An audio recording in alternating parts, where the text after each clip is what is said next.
The following program does not necessarily reflect the opinions and viewpoints of the staff and management of this station. Welcome to the wonderful world of seniors, the best of all worlds. You now have the time, resources, and ability to enjoy what you have worked for all your life. So let's explore the many possibilities available to seniors on Senior World Radio. Senior World Radio is your source for senior citizens-related topics, information, and entertainment. Now, here is your host of Senior World Radio, Glenn Howard. Welcome to Senior World Radio. It's so good to have you joining us today. We've got a guest I think you're going to enjoy. I met a gentleman here a while back. I was visiting with the church.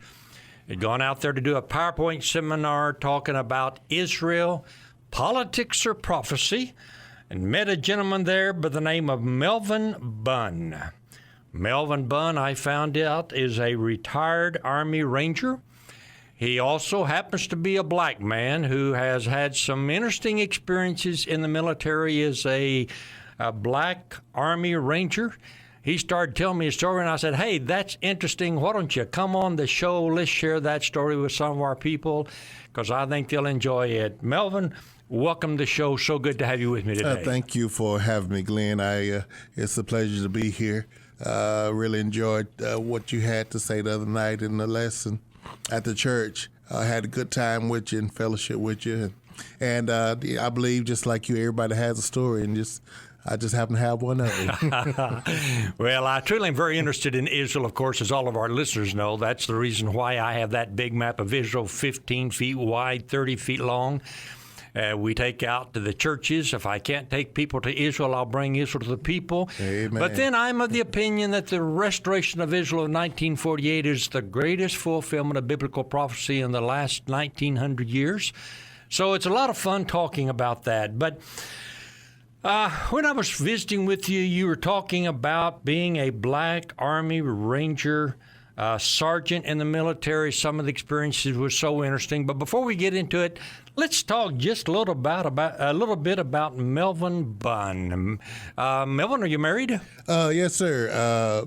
Born and raised to a mother and father by the name of Nancy and Willis Bunn. Uh-huh. My dad was in the military. He was a sergeant, and he did time in Vietnam. Unfortunately, when I was 2, he passed of a massive heart attack. Oh, my. And I've been what I consider a government baby ever since. Grew up with the government. They took care of me. And I am married to a wife, 23 years, Miss Deborah Bunn. Very interesting lady, good people, love her to death. Have 3 kids. Got a couple of graduates this year. One getting ready to graduate from OU, and one getting ready to graduate from PCO. And then I have my last... PCO, that's... Putnam City. Putnam original. City, okay. Mm-hmm. And, original, all right. I've heard Putnam City West and Putnam City North and Putnam City, but right. PCO, I hadn't heard that expression. Okay, go ahead. Yeah, it's off of 50th and... right. Meridian. Know where it is. Meridian and MacArthur. But and then I have my son. He's Melvin Jr.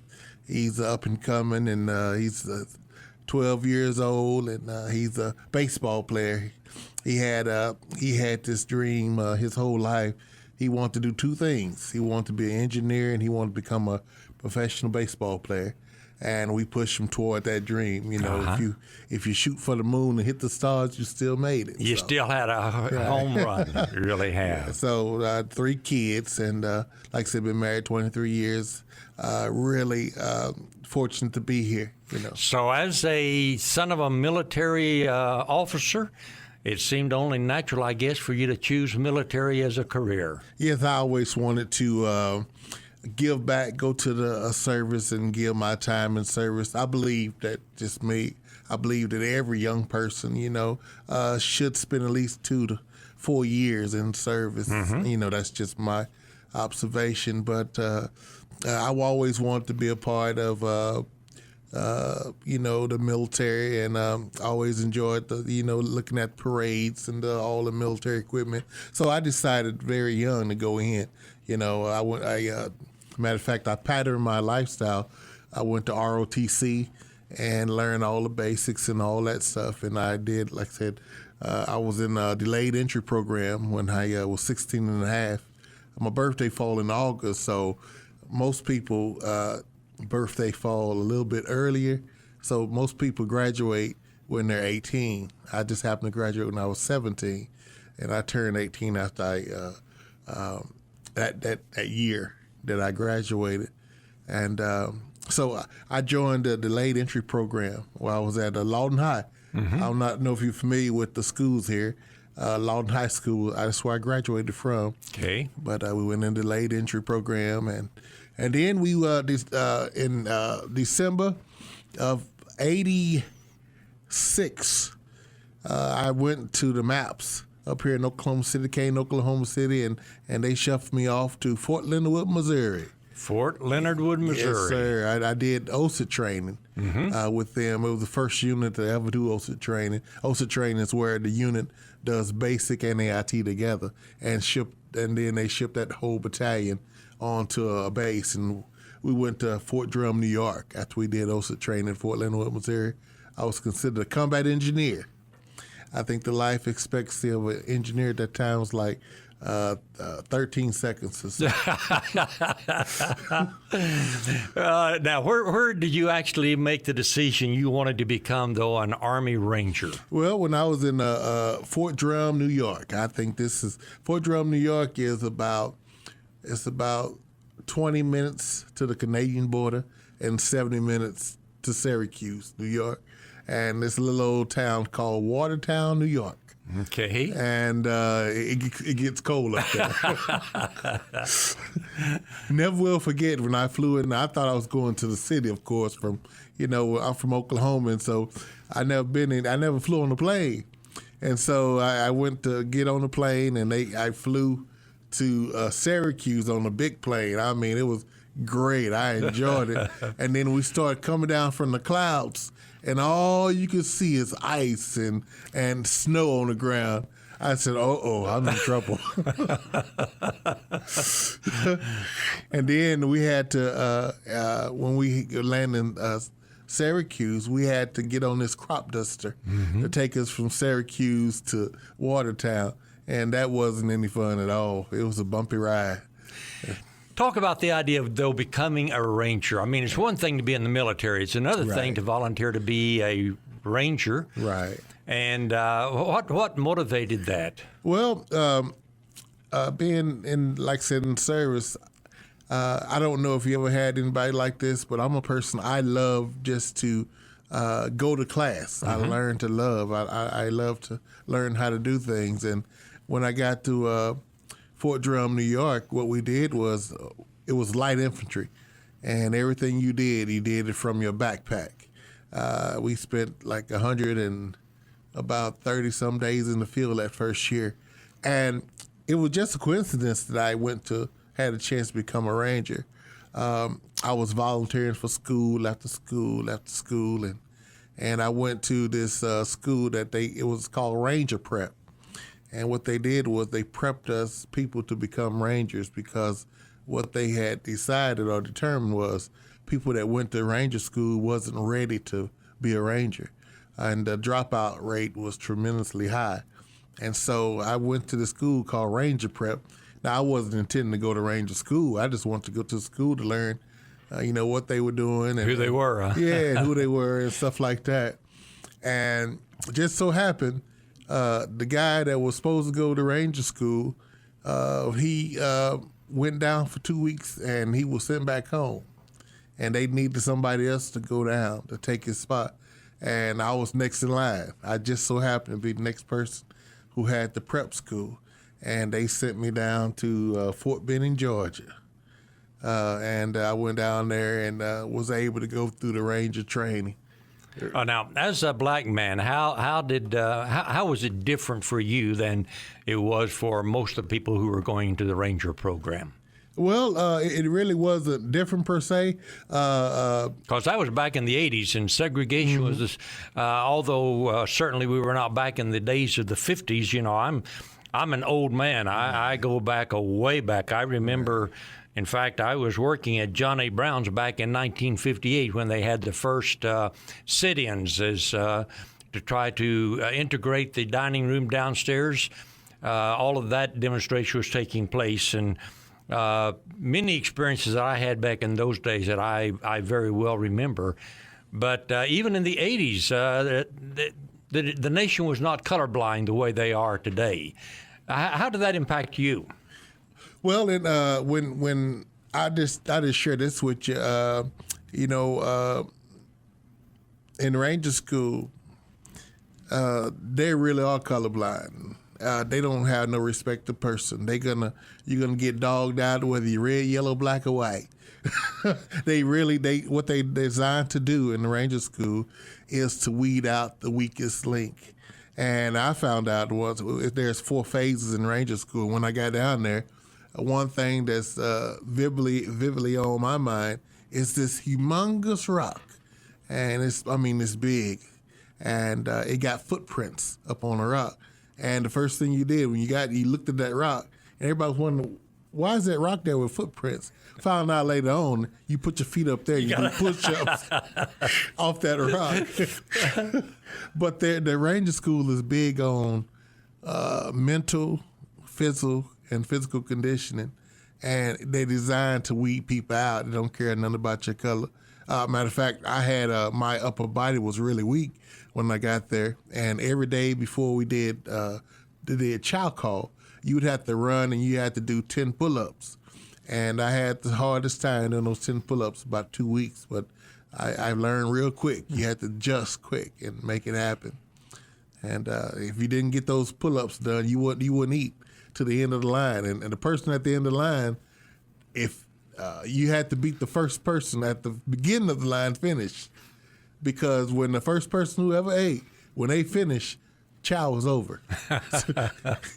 Then we had to run like 250 people through there, 300 people. So out of your class, how many of the members of the class actually completed it? How many washed out? Do you remember? I don't remember per chance, but I know the ratio is really high. There are 4 phases, and in phase 1, they tried to really weed out the weakest link through.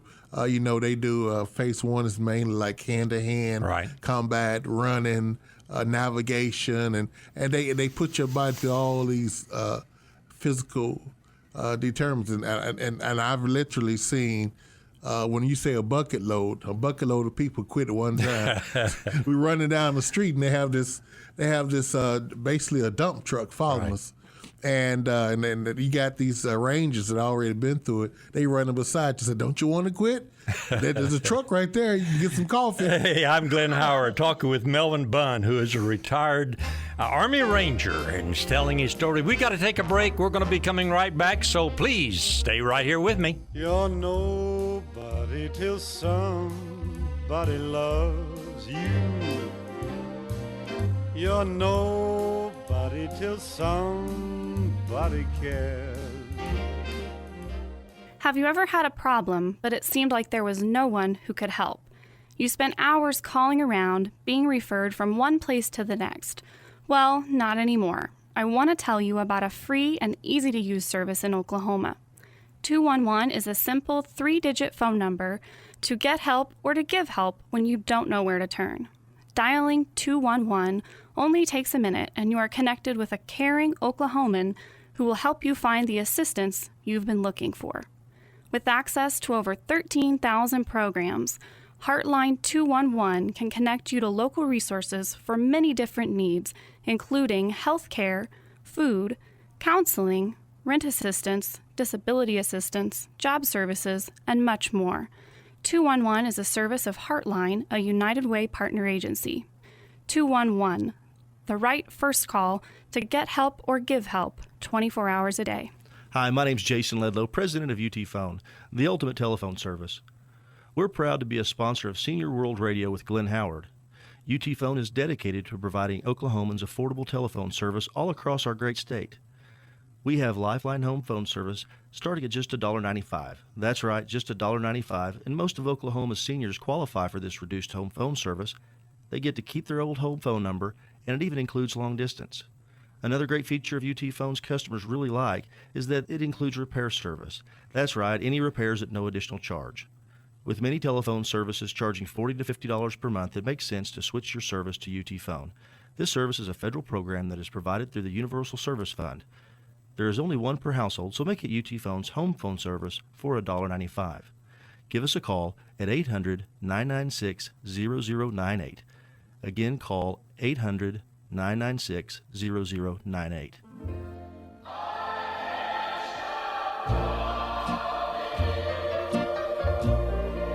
I've made up my mind. Welcome back to Senior World Radio. I'm Glenn Howard. Special guest today, Melvin Bunn. Melvin is a retired sergeant, a ranger in the Army, who's been sharing some of his experiences. I understand becoming a ranger is a little bit harder than basic training, isn't it? Yes, sir. it really is.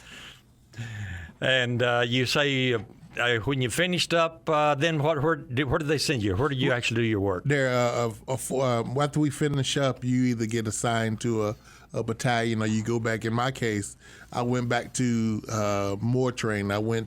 I did a reverse. I was a leg ranger first, and then I had to go back and go to airborne school. I had to go back to airborne training because I wasn't airborne certified, so I had to go get certified as an airborne troop. Okay. And then I was considered airborne ranger. And then when did you get out of the military? I got out right in 99, I want to say 92, I believe that's when it was. So you've been out about 25 years, close to it. About that. And then what I did was I had to go back to work because I still had some kids. So I went to school first. I went to Cameron University, and then I decided I need to get back in the employment field. And so I went to work for a little place called the FAA, Federal Aviation Administration. Right. And pretty big little place. Yeah. And we worked with them the rest of our time. Of course, I bought my military time back, so I got 25 years in when I officially retired. Uh-huh. But had a really good time as a ranger, and then of course civilian life. It took a little adjusting, but it's okay too. And then you transferred into a ministry position. Tell me about that transition. Well, I've been in ministry my whole life. I had one of my sergeant's majors. He impacted my life. He asked me a couple of questions because I always wanted. My idea was always to help people become better. And he asked me a couple of questions. He asked me, it's okay to help people, but you have to be stable yourself first. You have to be able to help yourself.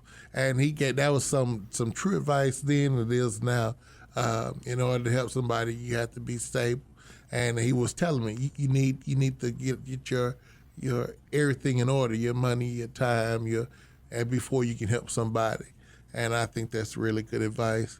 And from that time, I've been involved in ministry of helping people. Matter of fact, my motto is love God, love people. And that's basically what we do. People don't need to be told how wrong they are, how bad they are. They know that already. I don't have to tell you what wrong you did last night. But I can share how to become better. And that's what I believe. So what we did was we're in the process right now of actually starting a church. It's called PPIC, Petrol Praise International Church. And what we're doing is we're gathering people together right now, establishing core groups. And our entire mission, our entire goal is to help people become better. I'm assuming, Melvin, that you were raised in a Christian home and also provided a Christian home for your kids. In ministry, one of the real tragedies is that the American home has so broken down. The number of children born out of wedlock, the number of kids without a father. As a minister, having come from a military background, how do you view that? How do you relate to it? What do you do about it? Well, I work with a lot of organizations as well. One in particular is with Pastor Phil Larson, and he have a group that works with called Dad's University. Dad's University. And what he does is, and I'm a part of his team, we work with men to try to help them become better dads. And like you said, the moral decline of families have decreased over probably a couple of decades now.